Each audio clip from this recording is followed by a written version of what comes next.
Today, I'm thrilled to be joined by our new Vice President, Ella Nielsen. Ella joins Echo from CNN, where she was a distinguished climate and energy reporter. She brings a depth of knowledge on clean energy, climate, and conservation policy. And she also knows the politics, having covered both members of Congress on Capitol Hill and candidates as they campaigned in New Hampshire.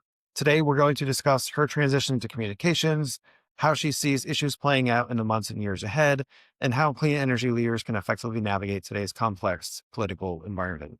Ella, welcome. We're very excited to have you on the Echo team. Thank you so much, Chris.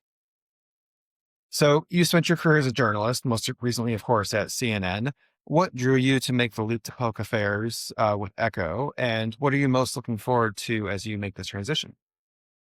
Yeah, so I was very lucky to be a journalist for the last 13 years, where, as you said, I covered politics on campaigns and on Capitol Hill, and for the last 5 years covered climate policy and clean energy at CNN, which was a fantastic job. The thing that has always interested me the most, I think, coming from some of the places that I worked at in the past, is the intersection of politics and policy. And I've covered both so closely. And I really think that, they inform each other so well, and they really matter. Each one really matters for the other one.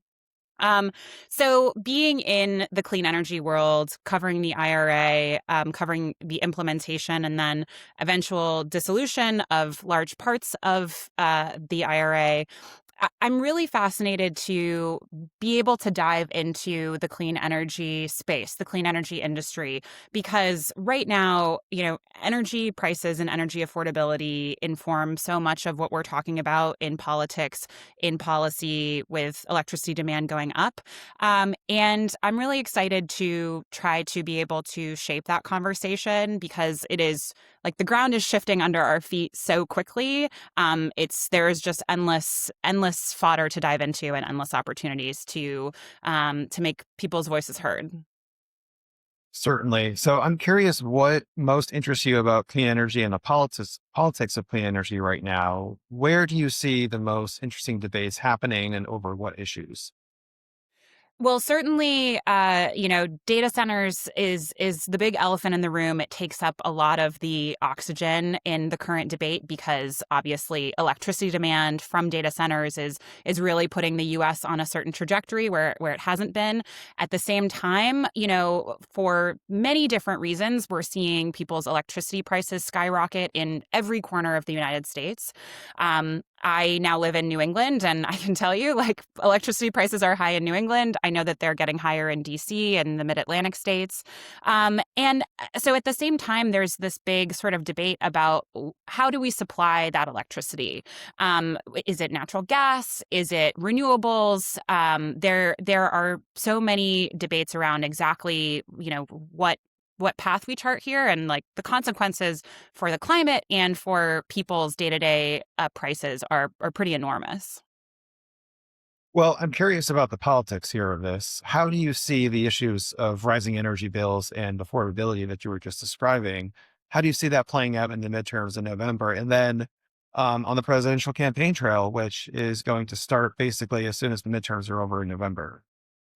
Yeah, so I think, looking back at the gubernatorial races last year in Virginia and New Jersey, obviously that I feel like that was the first time, in sort of clean energy spaces and among clean energy reporters, like it's a bit of a bubble, and we were sort of talking about rising electricity prices and things like that in our own little world.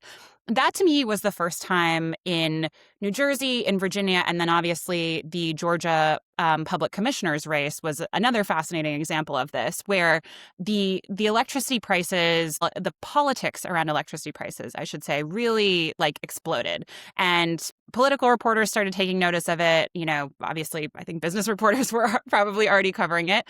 But I think that certainly, like, there are some really interesting things happening in individual states. New Jersey just passed a raft of legislation that is attempting to lower people's electricity bills in some way. It'll be really interesting to see some of those policies take effect. I know that Governor Sherrill has, signed a lot of them. Same thing in Virginia and some other states. And I think that there is a really sort of interesting, what I call like the policy laboratory at the state level, which is because of the lack of really any policy or meaningful legislation on the federal level that is trying to get its arms around this problem. States are really leading the way on this. We're certainly seeing this play out in the midterms as well, and I think that as soon as midterm campaign season is over and presidential campaign season starts, I think that a lot of campaigns, probably on both sides of the aisle, are going to be looking to states to see what policies worked, what policies didn't work, and how is this going to inform the larger presidential election debate.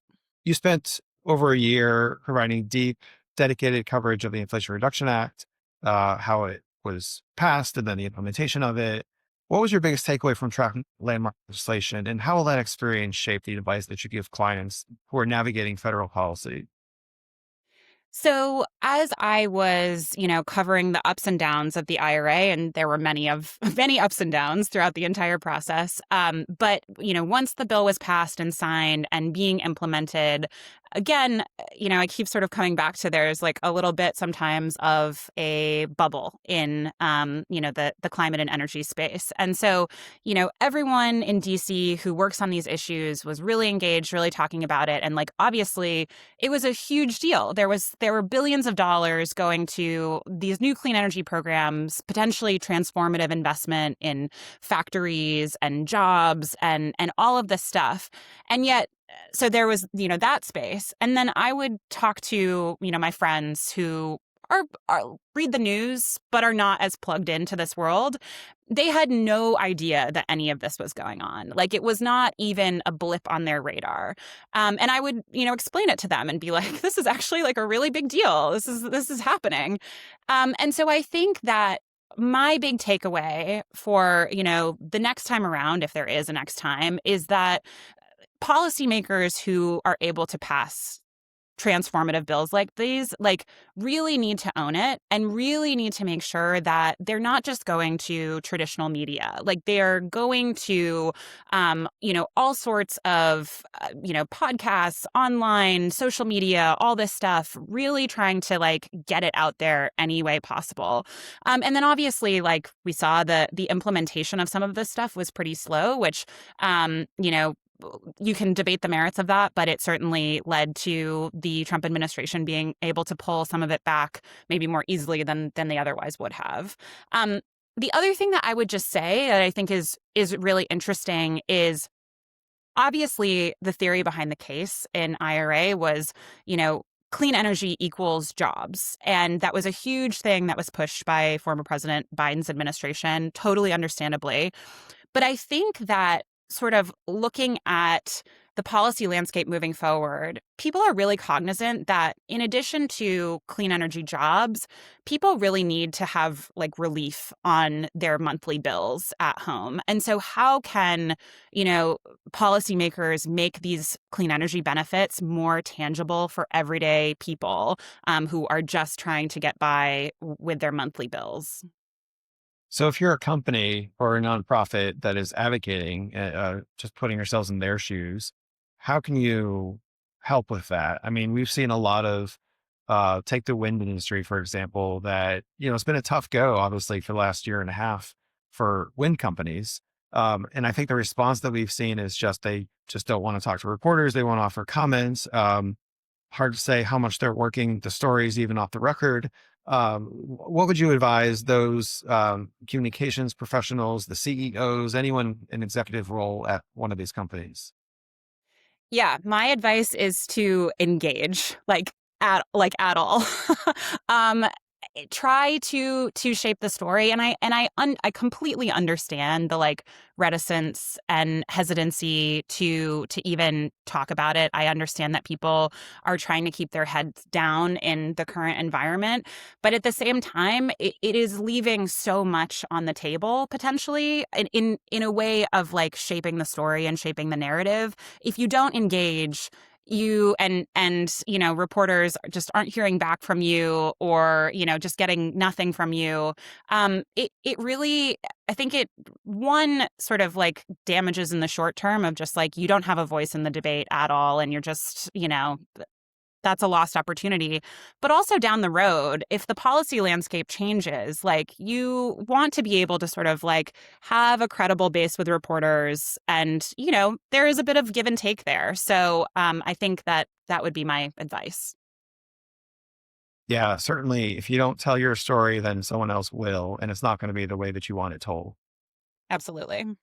And so finally, our last question, what is something about you that might surprise our audience? Yeah, so maybe this isn't quite a surprise because I feel like I probably like talk about it too much. But I am from New England, and I'm a big hiker. And last year, on my honeymoon, I hiked Slovenia's tallest mountain, which stands at over 9,000 feet. We really lucked out and had an incredible view of, like, I think Austria and Italy from the summit of this mountain. So yeah, if you are not seeing me, doing work on clean energy policy, you might see me hiking in any number of New England's beautiful backwoods mountains. Sounds like a great time and just a little bit higher than New Hampshire's mountains, I Yeah, would but guess. we don't like to talk Yeah. about that. Ella, we're really grateful to have you on our team. Excited to work with you. And thank you so much for joining us today. Thank you so much for having me.